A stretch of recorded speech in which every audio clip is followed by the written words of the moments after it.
Good morning, everyone. Blessed Easter. Good morning. He has risen. He is risen indeed. Hallelujah. All right. And it looks like the stream is good, so we are good. Okay, that's weird, John. I just look over and I see this big pipe coming in. He's blind, and that's a long game. It's a long game. How was everyone's week? That's it? Awesome? Okay. Wonderful Seder and Good Friday. It was a really good, especially the Seder was really good. Yeah. Can't say enough of that. Anything else? Anything to share? Happy birthday. Yeah, whatever. All right, well, let's go ahead and begin. Lord God, Heavenly Father, we praise and thank you for this day, especially this day. Lord, the fact that you gave your Son as a sacrifice for us and that he is alive means that we are alive. And so, Lord, just remind us of that when we're tempted to fall into disbelief, to despair, that you've given us all things. Be with us, Lord, as we continue our time and start to wrap up our time in Genesis. And just, Lord, let us live in this resurrection this day as we go forward and take the things that you teach us, not just in our hearts, but into this world. In Christ's name. All right, as I said, we're in chapter 47, and there's 50 chapters of Genesis. So that means that we have to come up with something else to do here soon. So do you all have any thoughts on that? We already did Daniel. Well, that's your problem. It's all online. You want to just keep going through Exodus? So something maybe like, hold on a second. I anticipated you might say Exodus. So if we did something like Exodus, what about something like that?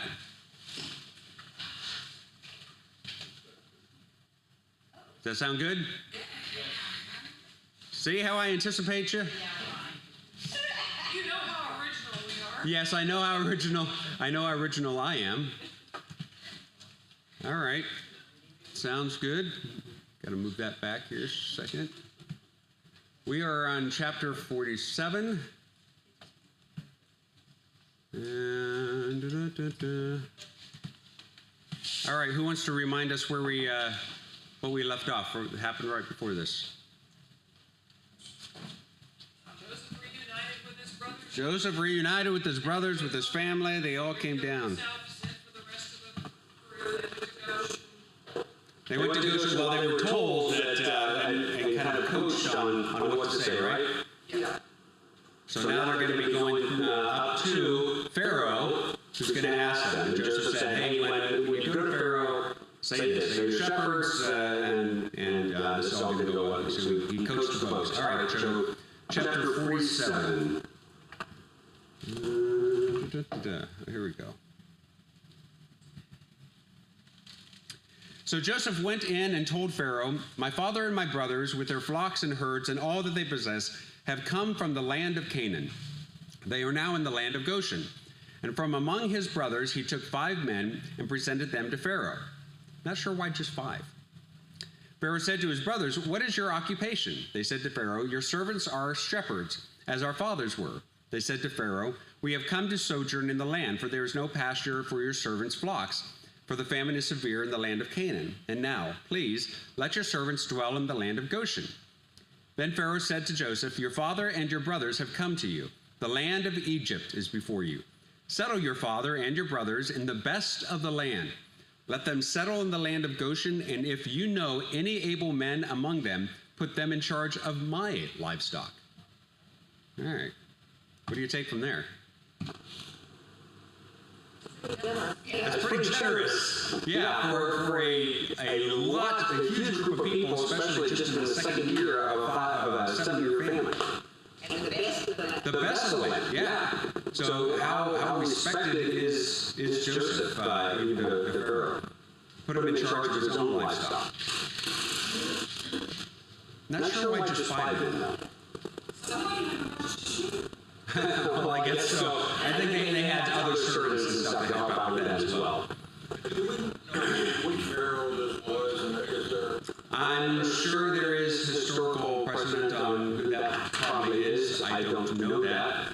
I mean, he seemed pretty open-minded compared to what most pharaohs. Yeah, I agree. Yeah, a lot of the pharaohs would not have been this generous, happy, whatever. And just as a reminder that this is where we're talking about here. So Goshen on the eastern side of Egypt. So this is where they came from. Yeah, here's the Nile is right down here. So they're on some of the tributaries and area.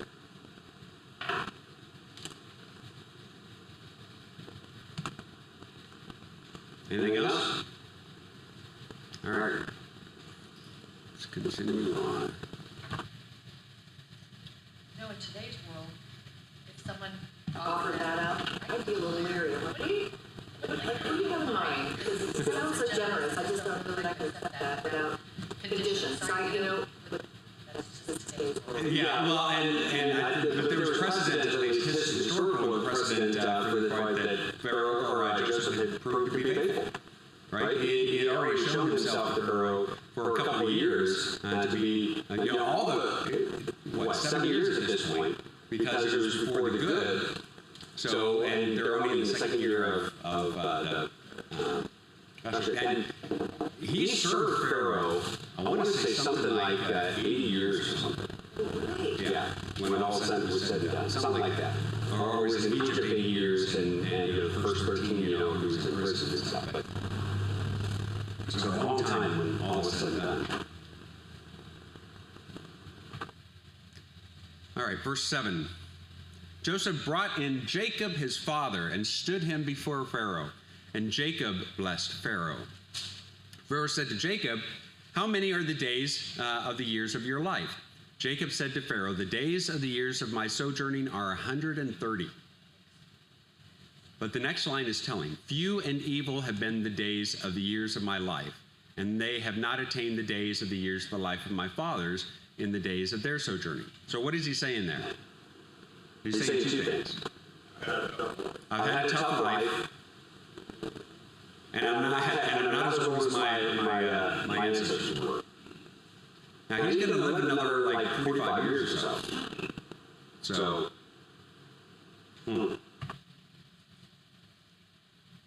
when it says Jacob blessed Pharaoh, does that mean right? Yeah, probably. Just the blessing of God be on you, and probably more of a prayer for them. Yeah. I wonder what Pharaoh's advisors were thinking about. When here's this foreigner comes in and lays hands on our Pharaoh.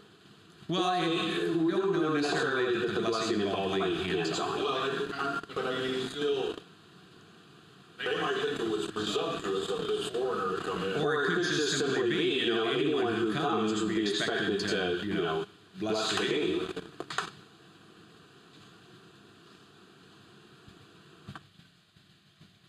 All right, verse 10. Jacob blessed Pharaoh and went out from the presence of Pharaoh. Joseph settled his father and his brothers and gave them a possession in the land of Egypt, in the best of the land, in the land of Ramses, as Pharaoh had commanded. Joseph provided his father, his brothers, and all his father's household with food according to the number of their dependents. Let's go on. There was no food in all the land, for the famine was very severe, so that the land of Egypt and the land of Canaan languished by reason of the famine. Joseph gathered up all the money that was found in the land of Egypt and in the land of Canaan in exchange for the grain that they bought. Joseph brought the money into Pharaoh's house, and when the money was all spent in the land of Egypt and the land of Canaan, all the Egyptians came to Pharaoh and said, "Give us food, why should we die before your eyes? For our money is gone." Joseph answered, "Give your livestock. I will give you food in exchange for your livestock, if your money is gone." So they brought their livestock to Joseph. Joseph gave them food in exchange for horses, flocks, herds, and donkeys. supplied them with food in exchange for all their livestock that year. And when that year was ended, they came to him the following year and said, "We will not hide from my lord that our money is all spent. The herds and livestock are my lord's, so there is nothing left in the sight of my lord but our bodies and our land. Why should we die before your eyes, both we and our land? Buy us and our land for food, and we with our land will be servants to Pharaoh.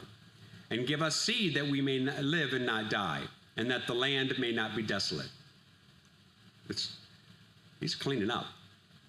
Joseph bought all the land of Egypt for Pharaoh, for all the Egyptians sold their fields because the famine was severe on them. The land became Pharaoh's. As for the people, he made servants of them from one end of Egypt to the other. Only the land of the priests he did not buy, for the priests had a fixed allowance from Pharaoh and lived on the allowance that Pharaoh gave them. Therefore, they did not sell their land. Joseph said to the people, "Behold, I have this day bought you and your land for Pharaoh. Now, here is seed for you, and you shall sow the land. And at the harvest, you shall give a fifth to Pharaoh, and 4/5 shall be your own, as seed for the field, and as food for yourselves and for your households, and as food for your little ones." They said, "You have saved our lives. May it please my Lord, we will be servants to Pharaoh." So Joseph made it a statute concerning the land of Egypt, and it stands to this day that Pharaoh should have the fifth. The land of the priests alone did not become Pharaoh's. Let's pause there. So this is why I said, in the early years of plenty, the government bought the excess because they owned it. It wasn't. Yeah, so what I believe happened is during the time of excess, the government bought all of the crops that came in. So it was still the people's crops, it was still their land, still their stuff. They sold it to Pharaoh. He stored it up, Joseph did, and then sold it back to them in his times of... Evidently the people weren't aware that 7 bad years were coming. Or if they were foolish and didn't prepare for it. What good does it do to have a seed?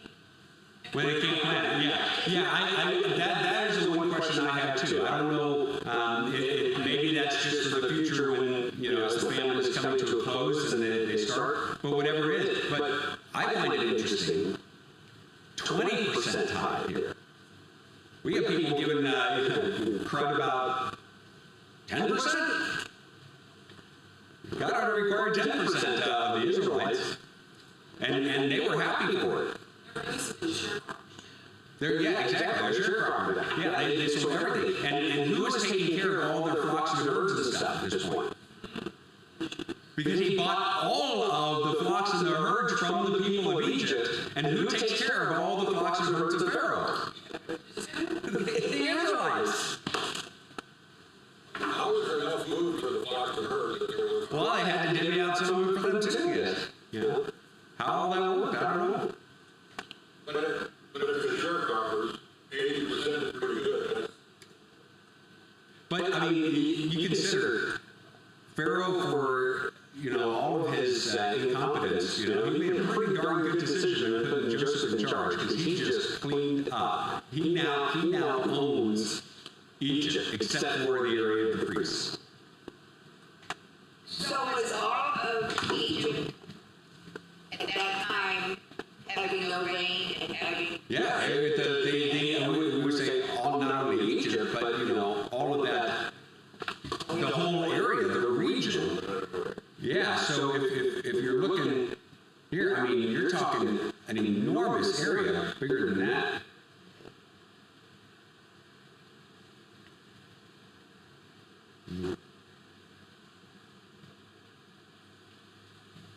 I just think the Nile floods regularly. That maybe... Well, I don't think it did that. That's what I was wondering.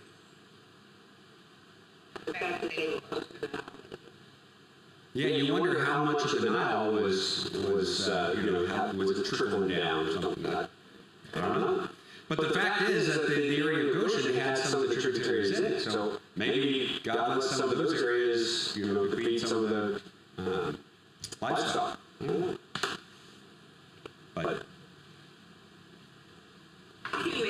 would it be like today if we had 7 years of That's a long time. Seeing it, Egypt, and it's just pure sand. Well, yeah, although, there is a misconception that it was always like that, and it wasn't always like that. I don't know how much of that case here, but, the same thing can be said in some of Israel. Israel was much more lush than it is the case now. Well, plus, the Egyptians had some pretty sophisticated irrigation systems. They did, yeah. So, as long as the Nile had water, they could get. They did have some, right, yeah. But clearly it wasn't good enough to stem all of the needs. I saw in verse 21 where it says that he made service to them, that in some of the Hebrew and Vulgate, it said he removed them to the cities. Isn't that interesting? Yeah. Verse 21.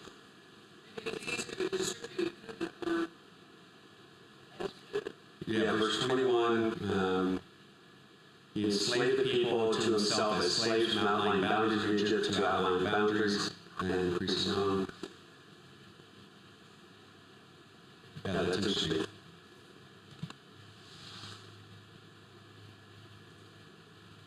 A lot easier to keep people under thumb and if you have them all in one place.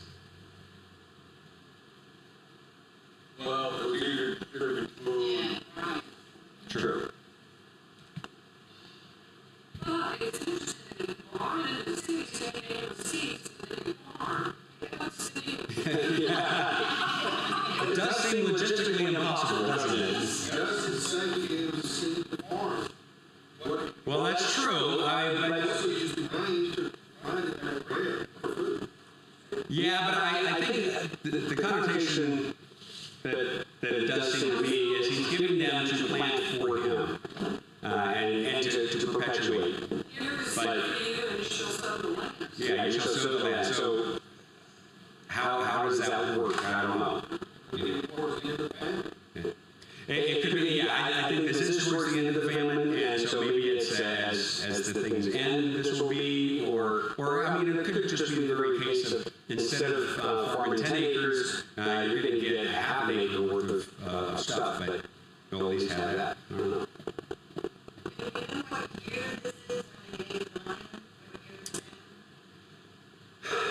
No, because years are kind of wonky in how you work, the year of the flood and all of that. But you're talking 400 years before the Exodus. When the chapter starts in chapter 47, they're only in year 2 of the famine. So they've had 5 years of good, and then 7 years of good, and now they're in the second year of famine. So it's been 9 years so far, and they have 5 years to go. So the footnote to mine says, Egypt extended along the Nile from the Great Sea to Cush, which is now Ethiopia. That's a big area. Yeah. I think it's what it is now. I don't know what the boundaries are now. All right, 27. Thus Israel settled in the land of Egypt and the land of Goshen, and they gained possession of it, and were fruitful and multiplied greatly. Jacob lived in the land of Egypt 17 years. So the days of Jacob, the years of his life, were 147. So 37 years after he was presented to Pharaoh, or 17 years after Pharaoh. I thought it was 45 years, there's 147 total. When the time drew near that Israel must die, he called his son Joseph and said to him, "If now I have found favor in your sight, put your hand under my thigh and promise to deal kindly and truly with me." Remember we talked about putting your hand under the thigh there was an aspect of pledge. Do not bury me in Egypt, but let me lie with my fathers, and carry me out of Egypt and bury me in their burying place. He answered, I will do as you have said. He said, swear to me. And he swore to him. Then Israel bowed himself upon the head of his bed. Anything you want to explore there? He knew he was dying. He knew he was dying. That was the case with a lot of the patriarchs and stuff. Well, it's also interesting because it said the Israelites flourished and acquired property. Yeah. So even though Pharaoh bought up everything, these guys are starting to buy up property. Because they were very wealthy, having being taking care of all the herds and flocks of Pharaoh too. You know, and they're not doing it for nothing. And even amidst the famine, they're multiplying. So how did the process go from them having great possessions, flocks of herds? A Pharaoh that no longer remembered or regarded Joseph. Yeah. So, I mean, over 400 years, the one turned drastically. Yeah.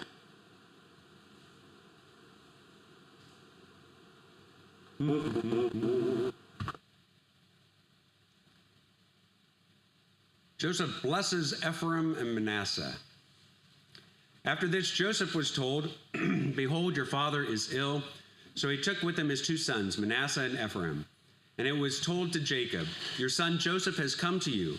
Israel summoned his strength and sat up in bed, and Jacob said to Joseph, God Almighty appeared to me at Luz in the land of Canaan and blessed me and said to me, behold, I will make you fruitful and multiply you, and I will make of you a company of people and will give this land to your offspring after you for an everlasting possession.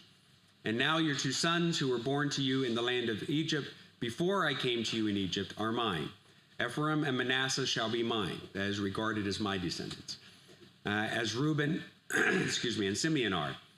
And the children that are fathered after them shall be yours, that is considered Egyptian. They shall be called by the name of their brothers in their inheritance. As for me, when I came from Padam, to my sorrow, Rachel died in the land of Canaan on the way, when there was still some distance to go to Ephraim. And I buried her there on the way to Ephraim, that is Bethlehem. Of course, we heard, but you, Bethlehem, Ephrathah, in the land of Judah. And when Israel saw Joseph's sons, he said, who are these? Now, don't take this to mean he didn't know who they are. He had met them, he knew who they were. He said, these are my sons whom God has given me here. And he said, bring them to me, please, that I may bless them. Now, the eyes of Israel were dim with age, so he could not see. So he's just like, okay, who's this? Okay, Ephraim and Manasseh. All right, you know. Joseph brought them near him, and he kissed them, and he embraced them. And he said to him, look, I never expected to see your face, and I get to see your offspring also. He's just kind of reminiscing in a nice way. I didn't think I'd ever get to see anyone, and I get to see some of your family too. I've had a good life, even though it's been hard. Yeah. Joseph removed them from his knee, and he bowed himself with his face to the earth. He took them both, Ephraim on his right and toward Israel's left hand, and Manasseh on his left hand toward Israel's right hand, and brought them near him. This part cracks me up. Israel stretched out his right hand and laid it on the hand of Ephraim, who was the younger, and his left hand on the head of Manasseh. He crossed his arms like this. For Manasseh was the firstborn. He blessed Joseph, and he said, the God before whom my fathers Abraham and Isaac walked, the God who has been my shepherd all my life long, to this day, the angel who has redeemed me from all evil, bless the boys. And in them let my name be carried on, and in the name of the fathers Abraham and Isaac. Let them grow into a multitude in the midst of the earth. And so Joseph is probably, they're all probably like kind of bowed heads and closed eyes and stuff. So he doesn't even notice that this is going on yet. But now he's like, he notices, he sees his father has laid his right hand on Ephraim, and it displeased him. He took his father's hand to move it from Manasseh's head. He said to his father, not this way, my father, since this is the firstborn. Put your right hand on his head. His father refused and said, I know. Chill out. I know what I'm doing. I know, my son. He also shall become a people, and he also shall be great. Nevertheless, his younger brother shall be greater than he, and his offspring shall become a multitude of nations. So he blessed them that day, saying, by you Israel will pronounce blessing, saying, God make you as Ephraim and as Manasseh. Then he put Ephraim before Manasseh. And so just in pausing right there, how did Ephraim become more important than Manasseh? Jacob was just remembering Esau. Well, there's Esau, there's Joseph, who was younger, so there's a pattern that is established here. But how, historically, how did Ephraim, what is he saying here by Ephraim being greater than Manasseh? He's going to be the father. That he's in the line, yeah. That is not from the line of Jesus, but Bethlehem, and where that Ephraim became a tribe that was very powerful and very important within the line. Manasseh didn't really amount to that a lot. But this is going to be the birthplace from Ephraim, the birthplace of where Jesus came. He would be of the tribe of Judah, but this is going to play a big part too. Moreover, I have given to you, rather than to your brothers, one mountain slope, and he's talking to Joseph again, not Ephraim, that I took from the land of the Ammonites with my sword and with my bow. Now, what the heck is that referencing?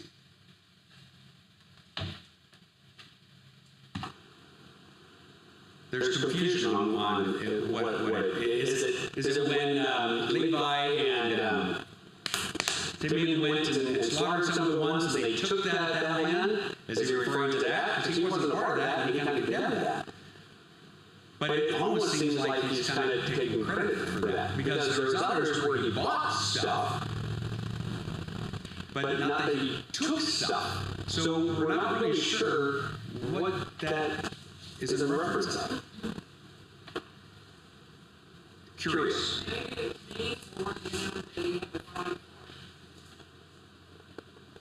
But we're not told that he did have to fight for that. That's the curious part, that he's saying that I took with my sword and my bow, when we don't have any historical thing from the passages that he did that. Yeah. So perhaps that there was another event that took place that we're not told about here. Possible. That's a curious thing.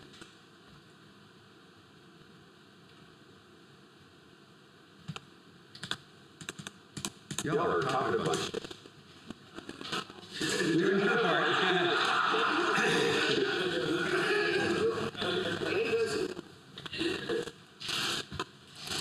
All right. This is the interesting part. Jacob blesses his sons. Jacob called his sons and said, gather yourselves together, that I may tell you what shall happen to you in the days to come. I find it always fascinating. So many of the blessings that take place, it's a prophecy, right? Of what's going to happen. How do they know? Well, the only thing we get is that God somehow conveyed to them what was going to be taking place. We don't know how. All right, so days to come. Assemble and listen, O sons of Jacob. Listen to Israel, your father. You can almost hear. For once in your life, would you? Sandwich, you are my firstborn. My firstborn, my might, and the first fruits of my strength. Preeminent in dignity and preeminent in power. But, you hear, unstable as water, you shall not have preeminence.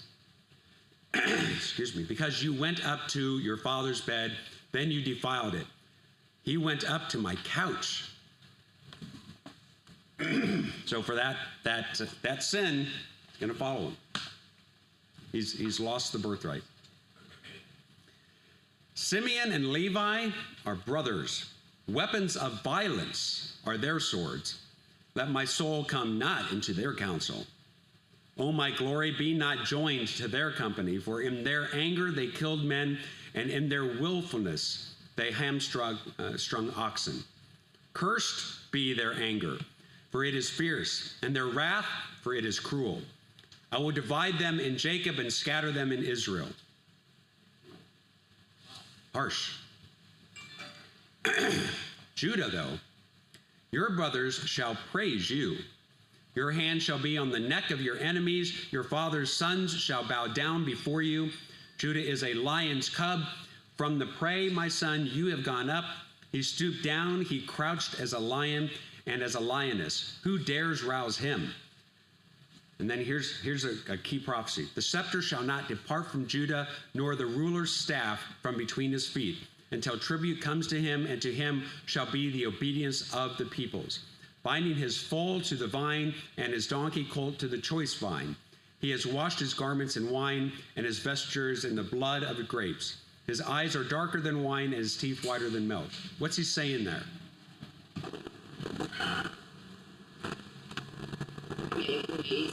Specifically, yeah, the scepter shall not depart. That's the kingly line, the line of David. My translation says, "For all river from between his feet until Shiloh." What is Shiloh? And what verse? 10. Until a tribute comes to him. Let's see. Slide the location, until he comes to until Shiloh comes. Until he comes to Shiloh. That's curious. Shiloh is a location, right? Yes. Morning, Stacy. Oh, good morning, sorry. Easter Sunday survived. It had. Shiloh. It's the word. Okay. Today, thanks to the blessing of God, we enjoy the clear light of the gospel by which the word Shiloh is cleared up and explained the meaning of the son of a virgin and of God at the same time. All right, so to answer your question, I'm not sure. What's translated has been traditionally understood as messianic, initially fulfilled in David, and accepted The choice vine. Yeah, a vine was often used as a symbol for success, for peace. Yeah, go ahead, Dave. So, looking at the concordance, in reference to Shiloh, it says the word is actually from the word tranquil, and it's an epithet of the Messiah. Okay. So until the Messiah comes. So he will rule until the Messiah comes, basically.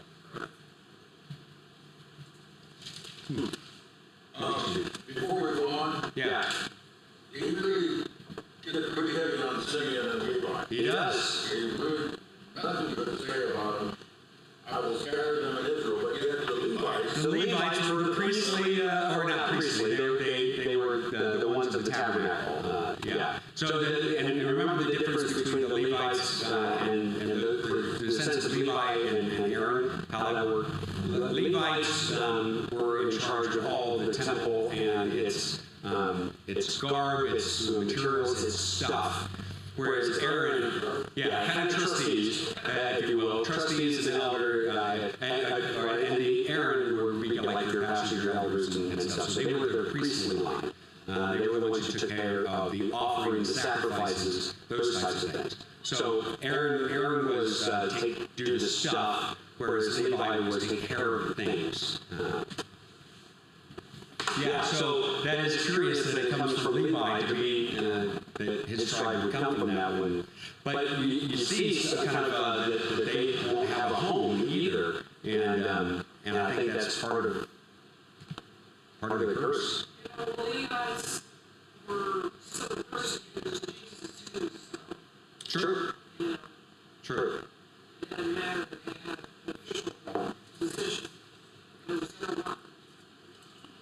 But in verse 7 it says, "I will divide them in Jacob, I will scatter them in Israel." A lot of times that the Levites ended up, they were guaranteed an area, but most of the time they didn't get to enjoy it.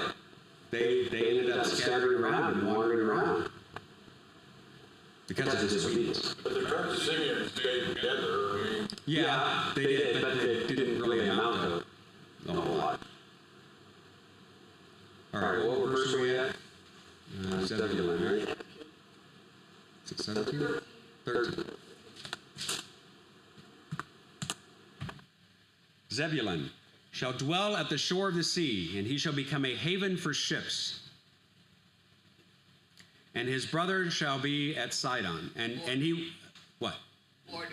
Border. Border, yes, border should be a sign. So, and his tribe was. They were the ones who were by the Mediterranean. Issachar is a strong donkey crouching between the sheepfolds. He saw that the resting place was good and that the land was pleasant. He bowed his shoulder to bear and became a servant at forced labor. Dan shall be a judge. And remember, what does Daniel mean? God is my judge. Dan shall be judge of his people as one of the tribes of Israel. He shall be a serpent in the way, a viper in the path that bites the horse's heel so that his rider falls backwards. That's harsh. I wait for your salvation, O Yahweh. Raiders shall raid Gad, but he shall raid at their heels. That's not much of an epitaph either. Asher's food shall be rich, and he shall yield royal delicacies. Naphtali is a doe let loose that bears beautiful fawns.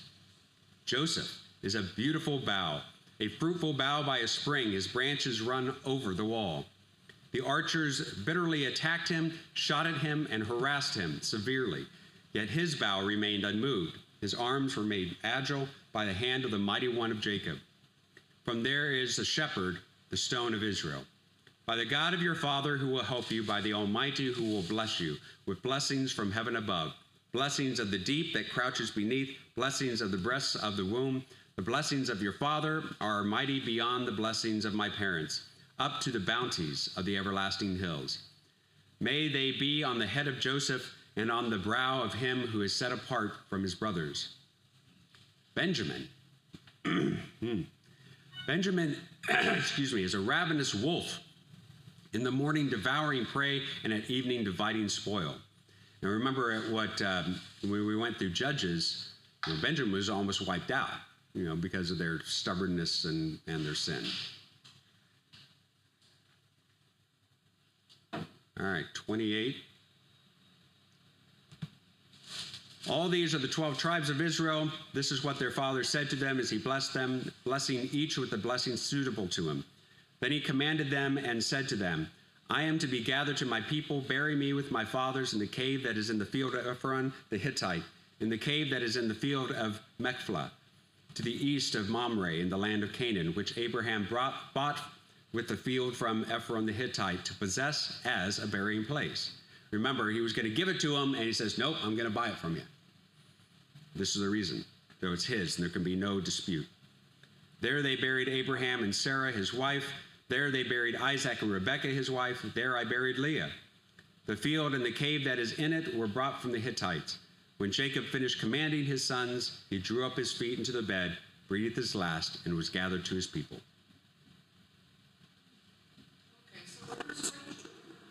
I was wondering that too when I was researching this, and I don't recall, but Rachel wasn't, she wasn't buried there, but I don't remember where.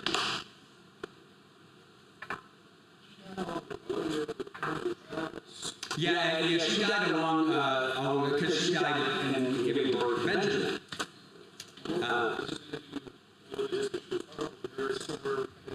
Probably in that area, yeah. But, the question is, why not take her bones and bury her there too, if there's such a special burial place? I don't know. Especially since she was such a favorite wife. Maybe he wanted her buried in the backyard. Somewhere else.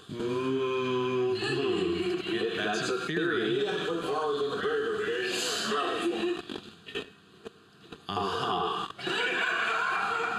It's a theory. Right, is there only one Rachel in the Bible? No, there's more than one. Okay, but I just looked up where was Rachel in the Bible buried. And it said, in the order of Benjamin, but to bury on the way to Ephraim, which is Bethlehem. So I don't know if it's the same age. That probably is the correct one. But Back on 16 and 18 on Dan, I thought this was interesting in the commentary. It says that they were a very aggressive nation, but they were not known to be moral or righteous. They actually abandoned their land allotment and migrated to the northern extreme of Israel. so let's put those people in charge of judgments. Yeah. Jacob's closing cry expressed hope for Dan in the day when salvation would indeed come to Israel. However, Dan is not mentioned in the list of tribes in Revelation. Yeah, and that is, yeah, the half tribes of Manasseh and Ephraim are instead.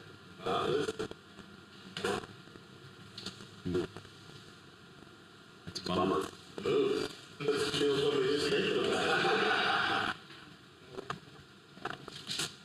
All right, shall we tackle the last chapter?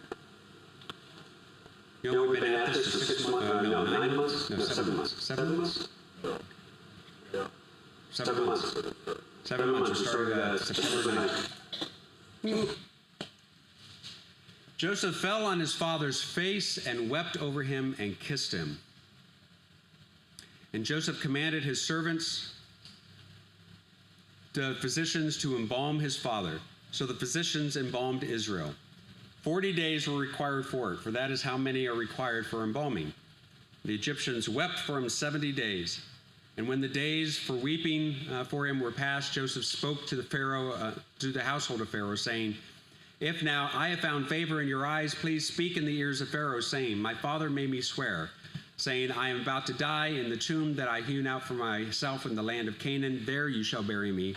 Therefore, please, let me go up and bury my father. Then I will return." Pharaoh answered, "Go up, bury your father, and as he made you swear." Joseph went up to bury his father. With him went up all the servants of Pharaoh, the elders of his household, all the elders of the land of Egypt, as well as the households of Joseph, his brothers, and his father's household. Only their children, their flocks, and their herds were left in the land of Goshen. And there went up with him both chariots and horsemen. It was a very great company. That's probably an understatement. When they came to the threshing floor of Atad, which is beyond the Jordan, they lamented there with a very great and grievous lamentation. And he made a mourning for his father 7 days. When the inhabitants of the land, the Canaanites, saw the mourning on the threshing floor of Atad, they said, "This is a grievous mourning by the Egyptians." Therefore the place was called Abel Mizraim, which means mourning of Egypt, or meadow of Egypt. It is beyond the Jordan.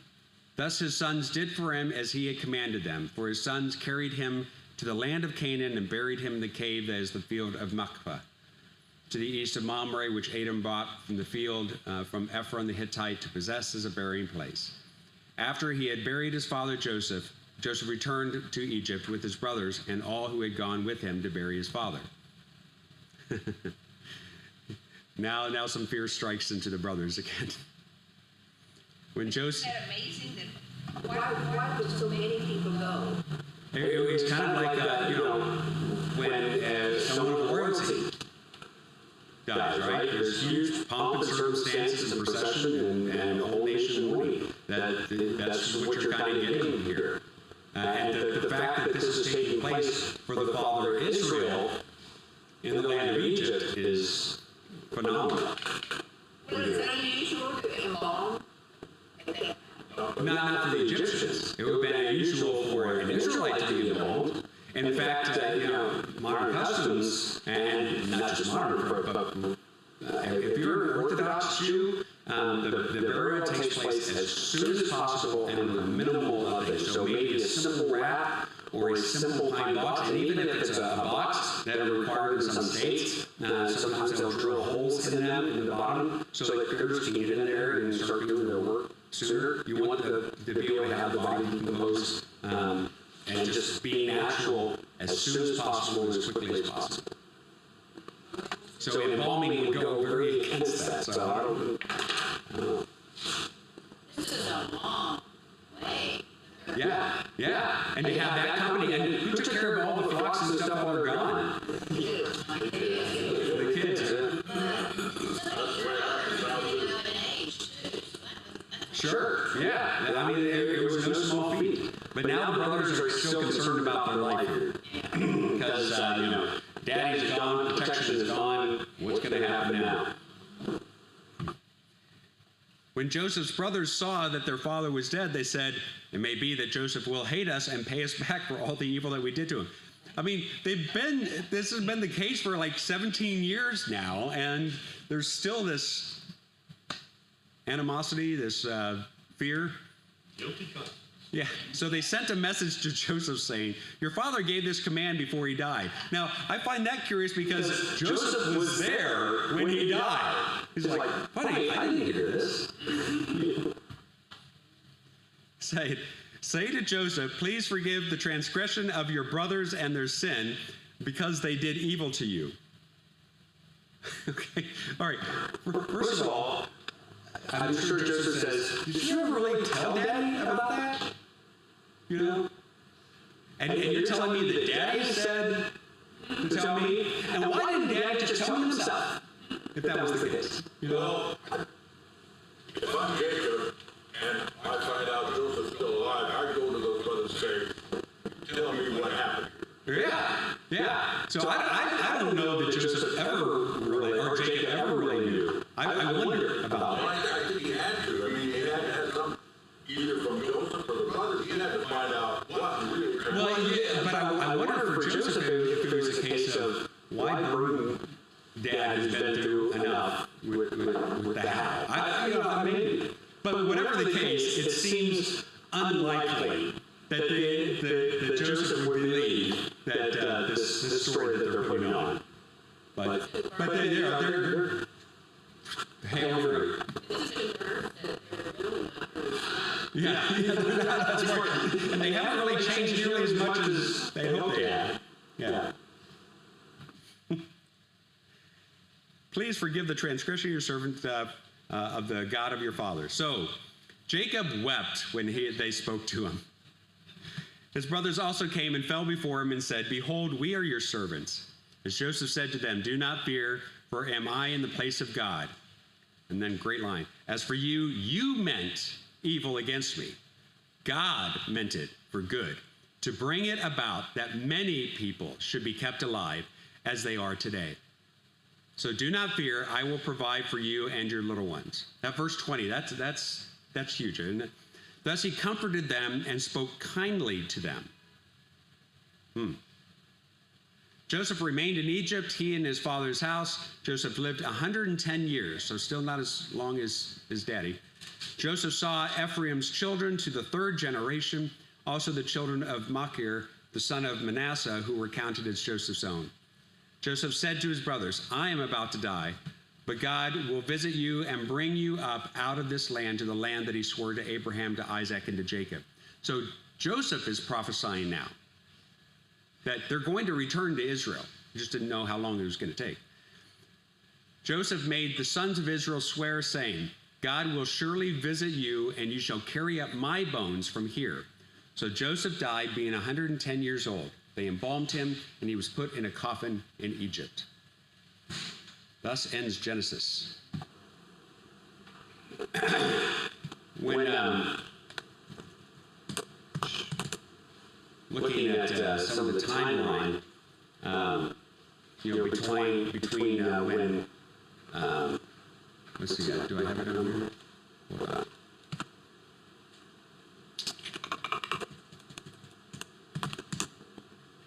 So from the Exodus,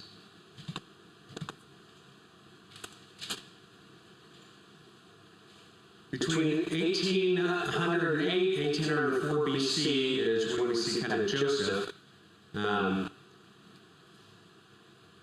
Where's that?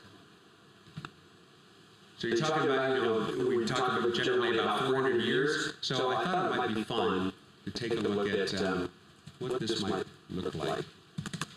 One thing about Yeah. verse 20.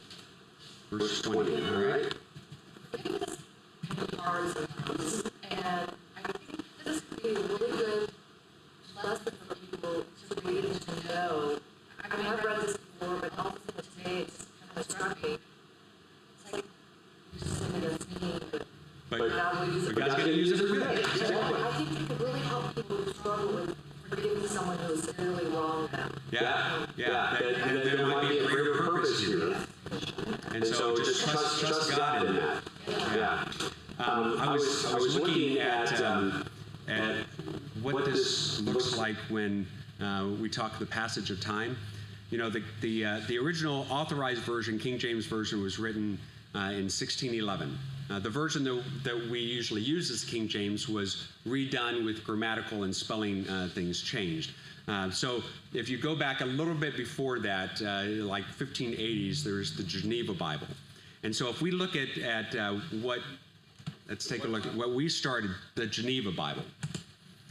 So this passage, Joseph went in and told Pharaoh, my father and my brothers and their flocks and their herds and all they possessed. The Geneva Bible, this is how it looks. Came Joseph and told Pharaoh. So this would be very similar. Good morning. Blessed Easter to you. Good morning. Okay. All right. Let's go. All right. They're coming in. All right. But if you go back to the 1350s, one of the first English translated Bible was the Old English, and it was Wycliffe. And this is how that looked. Try to read that. Joseph did good and told the Pharaoh, singing, my father and brethren, the sheep of him and Jews, and all of the things that he had been coming. So if we're talking, 400 and 400, that this is like two sets of order. But, being in Egypt was a long time, Passage of time does change some things. There was an English Bible before Luther translated. Oh, yeah. Yeah. By several hundred years. All right. Well, we'll stop there, and we'll either begin Exodus next week, or I might have something else for you next week. It'll be a surprise.